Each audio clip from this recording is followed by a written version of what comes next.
All police personals, retired employees అందరూ కూడా ఈ కేపీకేబీ సెంట్రల్ క్యాంటీన్ కార్డ్ కి అప్లై చేస్తున్నారా? మీ క్యాంటీన్ కార్డు రిజెక్ట్ అవ్వవచ్చు. ఎందుకంటే మీరు సైట్ లో క్యాంటీన్ కార్డ్ కి అప్లై చేసినప్పుడు మీరు అప్లోడ్ చేసే డాక్యుమెంట్స్ కారణంగా ఆ డాక్యుమెంట్స్ రిజెక్ట్ అయ్యి ఫైనల్ గా రిజెక్ట్ చేయబడుతుంది. ఎందుకంటే ఆ డాక్యుమెంట్స్ కి సెర్టెన్ సైజు, సెర్టెన్ ఫార్మేట్ ఇవ్వడం జరిగింది. ఆన్లైన్ లో అప్లై చేసే ప్రాసెస్ లో ఫోటో, అదే విధంగా మీ ఐడి కార్డు అప్లోడ్ చేయవలసి ఉంటుంది. Photo size 140 KB less than ఉండాలి. JPG format. ID card PDF format లో ఉండాలి. దాని మాక్సిమం సైజ్ వచ్చి 250 KB అనమాట. ఈ సైజు ఫార్మేట్ లో ఏది లేకపోయినా క్యాంటీన్ కార్డ్ అప్లికేషన్ అనేది రిజెక్ట్ కాబడుతుంది. ఫోటో యూనిఫామ్ ఫోటో ఉండాలి.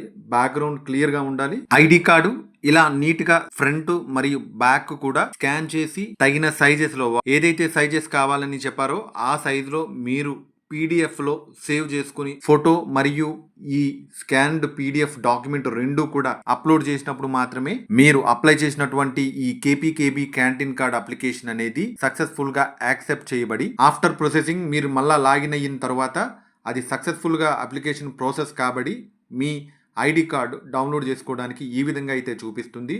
డౌన్లోడ్ ఐడి కార్డ్ అని గ్రీన్ కలర్ లో హైలైట్ అయింది కదా. డాక్యుమెంట్స్ తగిన సైజు, తగిన ఫార్మేట్ ఖచ్చితంగా మనము పెట్టుకొని అప్లోడ్ చేసినట్లయితే మీ అప్లికేషన్ అప్రూవ్ కాబడి మీ ఐడి కార్డ్ అనేది సక్సెస్ఫుల్గా జనరేట్ అవుతుంది.